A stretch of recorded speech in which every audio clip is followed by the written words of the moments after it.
সোনালি, এইবার কিন্তু সব থেকে বড় গরুটা আমার লাগবেই। আর এর জন্য তো এত বড় হাটে আসছি বড় গরু কেনার জন্য। ওই আপা, এনে আনেন, আমার এনে সবচেয়ে বড় গরু আছে, আনেন।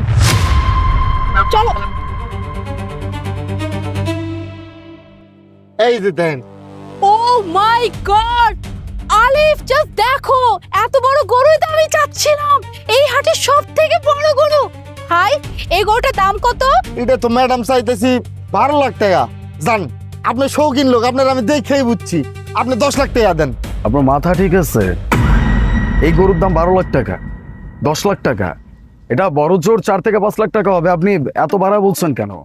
অলিভ, তোমাকে আমি কি বলে নিয়ে আসছি বাসা থেকে যে হাটে গিয়ে কোনো দরদাম করবে না? আমার কি টাকা কম আছে নাকি? হ্যাঁ, যে দাম পড়বে সেই দামে আমি গরু নিবো, আর সব থেকে বড় গরুটাই লাগবে। সো দামাদামি করবে না। ভাইজান, এই হাটের ভেতরে সব থেকে বড় গরু আমি নিয়ে আইছি। আর ম্যাডাম দেখে কি মনে হইতেছে জানেন? আপনি খুব শৌখিন, আর আপনাকে দেখে মনে হয় আপনারা বড় গরু ছাড়া কুরবানি দেন নাই কখনো। এর লেগে তো ম্যাডাম দেখে আমি চিনতে পারছি, এর লেগে তো ডাকছি যে আমার এখানে সব থেকে বড় গরু আছে। হ্যাঁ ভাই, এইটা আপনি কিন্তু ঠিকই বলছে, এই গরুটাই সব থেকে বড় গরু। আর আমি তো এই হাটে আসছি শুধুমাত্র বড় গরু নেওয়ার জন্যই, কারণ এইবার কোরবানিতে সব থেকে বড় গরু আমার লাগবে। কেন জানেন ভাই?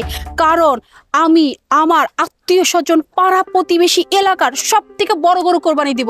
এর জন্য তো এই হাটে আসছি, মানুষকে দেখাতে হবে না যে এবার আমি কত বড় গরু কোরবানি দেব। মানে তুমি লোক দেখানোর জন্য এত বড় গরু কুরবানি দিচ্ছ, তাই তো? মানুষকে যদি শো অফই করতে হবে তাহলে কুরবানি দেওয়ার কোনো দরকার নেই।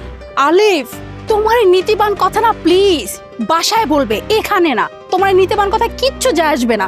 আর তুমি কি বললা? হ্যাঁ, লোক দেখানো? অফকোর্স লোক দেখাবো না। মানুষকে দেখাতে হবে না যে আমাদের কোটি কোটি টাকা আছে। এখন তুমি ভাবো, তোমার এত টাকা থাকা সত্ত্বেও তুমি যদি ছোট একটা গরু কোরবানি দাও, মানুষজন কি বলবে? মানুষজন আমাদেরকে হাসাহাসি করবে না? ওই যে দেখো, আলিফ সাহেব এবার ছোট্ট একটা গরু কোরবানি দিচ্ছে। না না, এইটা হওয়া চলবে না। শোনো, এবার আমি ডিসাইড করে নিছি, এবার আমি সব থেকে বড় গরু কিনবো আর সবাইকে দেখাবো যে দেখো এবার আমি কত বড় গরু কোরবানি দেবো। এর জন্যই তো এই গরু কিনতে আসছি। আর ম্যাডাম তো ঠিকই কইছে, আপনাকে দেখে মনে হয় আপনারা ভালো বড় লোক। আপনাকে মতো মানুষ যদি দরদাম করে, মানুষ কি করবো কন? আর ম্যাডাম কইলো না, ম্যাডামের একটা সম্মান আছে। আর ম্যাডাম, আপনার গোষ্ঠীর ভেতরে আপনার গরু সব থেকে বড় হইব, আমি কথা দিলাম। আমি না বুঝলাম না আপনি এত বেশি কথা বলছেন কেন? এটা আমাদের পার্সোনাল ম্যাটার, আমরা তো কথা বলছি নাকি? অলিভ, তুমি আমার হাজবেন্ড, বাট তুমি আমাকে বুঝতে পারলে না। অথচ দেখো, এই যে গরুর ব্যাপারী ভাইয়া বুঝে ফেললো, সে কিন্তু আমাকে ঠিকই বুঝছে যে আমি অনেক শৌখিন একটা মানুষ, আর আমার এবার কোরবানিতে বড় গরুই লাগবে। শোনো, বর্তমানে না এটা একটা ট্রেন্ড, বুঝছো? কোরবানি দেওয়া একটা ট্রেন্ড। মানে তুমি যত বড় গরু কোরবানি দিবে, তোমার নাম তত উপরে যাবে, বুঝছো? এসব হচ্ছে নীতিবান কথা, কোরবানি ট্যাগ ম্যাগ এসব আজকাল যায় না। শুধু শো অফ ছাড়া বর্তমানে কিচ্ছু নাই। সো তুমি চুপ থাকার, একটা কথাও বলবে না। ভাই, এই গরুটা আমারই লাগবে, এই গরু আমিই নেবো, ব্যাস। আমি কথা বলছি, এটা 5 লাখ টাকা হইলে আমাদেরকে দিয়ে দেন। ম্যাডাম, আপনাকে মতো মানুষ যদি গরুর দরদাম করে, মান সম্মান ছোট হয়ে যাবো না? মানে মান সম্মান নিচে নামে আসবো না? দেখছো দেখছো, তোমার জন্য এখন আমার কত বড় মান সম্মানটা গেল। হ্যাঁ, বারবার করে বলছিলাম আলিফ, হাটে আসলে কোনো দরদাম করবা না। আমাদের টাকার অভাব নাই। ব্যাংকে কি তোমার টাকার অভাব? হ্যাঁ, কত লাখ টাকা ব্যাগে করে নিয়ে আসছো, তুমি এখন দামাদামি করতেছো? প্লিজ, আর কোনো মান সম্মান আমার খাবে না। আমি এই গরু নিবো মানে নিবো, ব্যাস, আর একটা কথাও না। ভাই, এই গরুটা আমিই নিবো। আই নদীপ, টাকাগুলো দাও তো।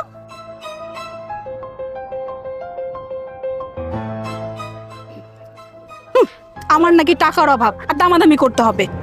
ভাই, এই যে এখানে পুরো 10 লাখ টাকা আছে। শুনেন ভাই, এই গরু এখন থেকে আমার। আর আমি ট্রাক ভাড়া করে নিয়ে আসছি, বড় একটা ট্রাক, বুঝছেন? ছোটখাটো ট্রাক না কিন্তু। ট্রাকটা বাইরে দাঁড় করানো আছে, আপনি এই গরুটা নিয়ে সুন্দর মতো ট্রাকে বসিয়ে দিবেন, কেমন? ম্যাডাম, আপনি টাকা দিচ্ছেন না, আপনারা কিচ্ছু করতে হইব না। এই হাটেতে বাইর কইরা গাড়ি তুলে দেওয়া পর্যন্ত দায়িত্ব পুরোটা আমার, আপনি নিঃসন্দেহে যান। আচ্ছা ঠিক আছে, আই চলো। সাবধানে নিয়ে আসবেন। দেখছো, তোমাকে বলছিলাম না এই এলাকার সব থেকে বড় গরু আমার হবে। আসসালামু আলাইকুম আম্মাজান, আপনি আমাকে আসতে বলছিলেন। ওয়ালাইকুম সালাম হুজুর। হুজুর, এই যে দেখেন আমাদের গরু, হাট থেকে সব থেকে বড় গরুটা কিনে এনেছি। দাম কত শুনবেন? 10 লাখ টাকা।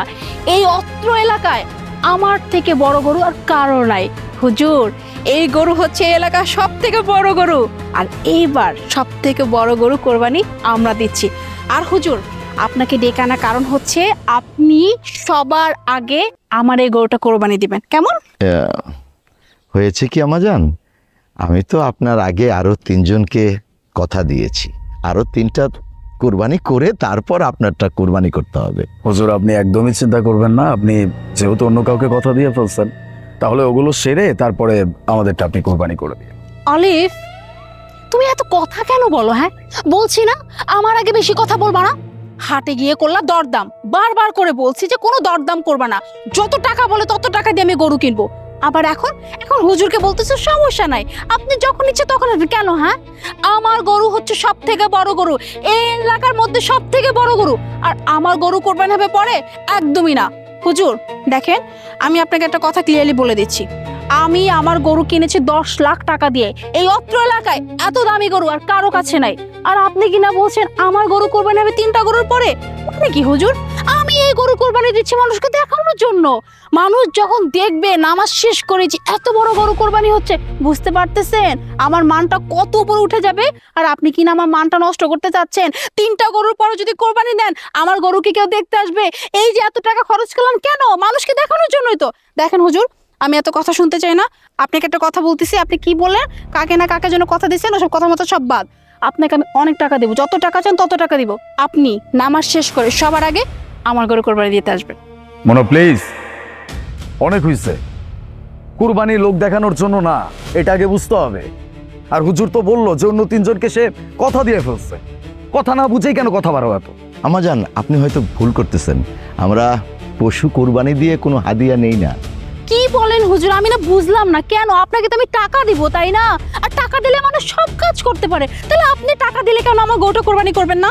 মামনি, কুরবানি শুধু পশু জবাই করা নয়, কুরবানি হচ্ছে মানুষের ঈমান, ধৈর্য, ত্যাগ, ভালোবাসা এবং আল্লাহর প্রতি আনুগত্য পরীক্ষা দাও। কুরবানি আমাদের শেখায় আল্লাহর সন্তুষ্টর জন্য আমাদের প্রিয় জিনিসটাকেও ত্যাগ করার জন্য সবসময় প্রস্তুত থাকতে হবে। হজরত ইব্রাহিম আলাইহিসসালাম যখন আল্লাহর আদেশ পেলেন, তখন তার প্রিয় জিনিসটা মানে তার সন্তানকেও কুরবানি দেওয়ার জন্য প্রস্তুত ছিলেন। সেই ত্যাগ, সেই আনুগত্য, সেই ভালোবাসা আজও কোরবানির মাধ্যমে মুসলমানদের মধ্যে বেঁচে আছে। মানুষ মনে করে কোরবানি মানে দামি গরু, বড় গরু, লোক দেখানো, নিজের সামর্থ্যকে প্রমাণ করা। কিন্তু মামুনি, ইসলাম আমাদের এটা শেখায় না। আল্লাহর কাছে পশুর মাংস বা রক্ত এগুলো আল্লাহর কাছে পৌঁছায় না। আল্লাহর কাছে পৌঁছায় মানুষের নিয়ত, তাকওয়া এবং মানুষের আন্তরিকতা। তাই লোক দেখানো কোরবানি, অহংকারের কোরবানি, এটা কখনোই কোরবানি হতে পারে না মা। তাই মা, কোরবানি হোক আল্লাহর সন্তুষ্টর জন্য, মানুষের ভালোবাসার জন্য, আত্মত্যাগের জন্য মা। লোক দেখানোর জন্য, অহংকার করার জন্য, কাউকে ছোট করার জন্য নয় মা। তাই মা, কুরবানি অমনি হওয়া উচিত যে কুরবানিতে আল্লাহ সন্তুষ্ট থাকেন। এবং আরেকটা কথা মা, কুরবানির মাংস 3 ভাগে ভাগ করতে হয়। 1 ভাগ গরিবের, 1 ভাগ আত্মীয় এবং 1 ভাগ নিজের। সবসময় খেয়াল রাখতে হবে গরিব দুঃখীকে যেই ভাগটা তুমি দিবে, সমানভাবে যেন সব গরিব মানুষ পায়। গরিব মানুষের জন্য 1 টুকরো কুরবানির মাংসই তাদের খুশির ঈদ হয় মা। এই জিনিসটি মনে রাখবে, তাহলেই তোমার কুরবানি সহি হবে। আর মা, কুরবানি দিতে হলে অহংকারকে ত্যাগ করতে হবে। কুরবানি দিতে হলে নিজেকে সংযত করতে হবে, মানুষকে ভালোবাসতে হবে। তাহলেই তোমার কুরবানি আল্লাহর কাছে কবুল হবে মা। শোনো মুনা, সব জায়গায় না টাকার গরম চলে না। আমাদেরকে যে সৃষ্টি করছে আমাদের মহান আল্লাহ পাক, উনি আমাদেরকে অনেক কিছু থেকে রেহাই পাওয়ার জন্য এই কুরবানিটা দেওয়ায়। আমাদের যাদের সামর্থ্য আছে, আমরা সেই সামর্থ্য অনুযায়ী কুরবানি দিতে পারি। হ্যাঁ, তোমার কাছে অনেক টাকা থাকতে পারে, তার মানে এই না যে এটা তুমি লোক দেখানোর জন্য করবা। লোক দেখানোর জন্য কুরবানি না, কুরবানি হচ্ছে নিজের পাপটাকে মোচন করার জন্য। আর কিচ্ছু না। এই যে মানুষ দেখা বেড়াচ্ছ না, এই মানুষ দেখা বেরিয়ে শুধুমাত্র নিজের মনের মধ্যে একটা শান্তি পাওয়া যে আমি মানুষকে দেখাইলাম, দ্যাটস ইট। আজকে দেখাইছো, কালকে মানুষ ভুলে যাবে।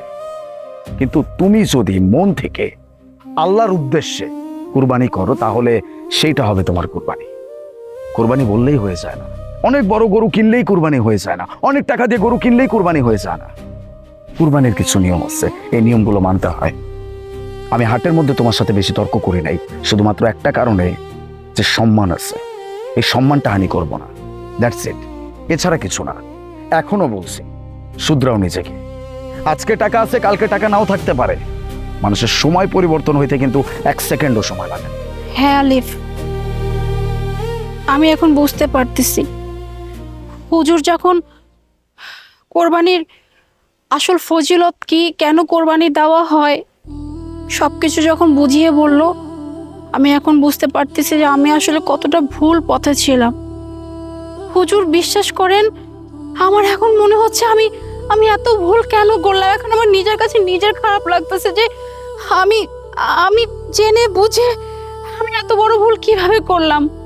ঠিকই তো বলছেন হুজুর, কোরবানি তো হচ্ছে ত্যাগের বিষয়, তাই না? আর এটা তো লোক দেখানো কিছু না। আর আল্লাহ যদি আমার কোরবানি কবুলই না করে, তাহলে এই কোরবানি দিয়ে লাভটা কি আমার?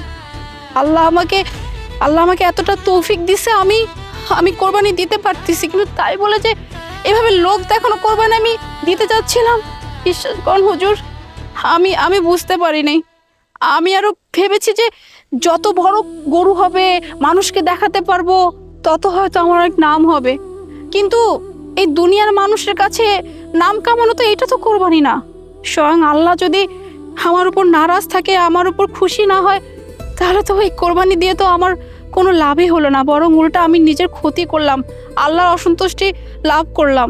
হুজুর, আমি আপনার কাছে হাত জোর করে ক্ষমা চাইছি। আমি আপনাকে অপমান করে কথা বলছি, কারণ আমি জানতাম না যে কোরবানি দিতে হলে হুজুররা কোনো সময় হাদিয়া নেয় না। আমি আপনাকে অনেক অপমান করছি, অনেক ছোট করে কথা বলছি। হুজুর, আপনি পারলে আমাকে মাফ করে দিবেন। আর আপনাকে অনেক ধন্যবাদ আমাকে সঠিক পথে আনার জন্য, তা না হলে আমি ভুলটা করেই যেতাম। আর আলিফ, আমাকে তুমি মাফ করে দিও। আমি সবার সামনে তোমার সাথে অনেক দুর্ব্যবহার করছি, আমাকে পারলে প্লিজ তুমি মাফ করে দিও। It's okay. হুজুর, আপনি ওর কথায় কিছু মনে করবেন না। আপনি ওই যে 3জনকে কথা দিচ্ছেন, আপনি সকাল সকাল ওদেরটা একটু তাড়াতাড়ি করে তারপরে প্লিজ একটু আমাদের এখানে চলে আসবেন, কারণ আমাদের তো কোরবানি দেওয়ার মতো কেউ নাই, এর জন্য আপনাকেই বলতে হচ্ছে। হ্যাঁ হুজুর, আপনি আপনার সময় মতো এসে কোরবানিটা দিয়ে দিবেন। হ্যাঁ বাবা, মামুনির ভুল মামুনি বুঝতে পেরেছে, সেই জন্য আল্লাহও খুশি হয়েছেন। আলহামদুলিল্লাহ, আমিও খুশি হয়েছি। মামুনি, আমি তাহলে ওই 3টা কোরবানি দিয়ে তারপর এই গরুটা আমি কোরবানি দেব। আমি তাহলে এখন আসি। আসসালামু আলাইকুম। ওয়ালাইকুম সালাম।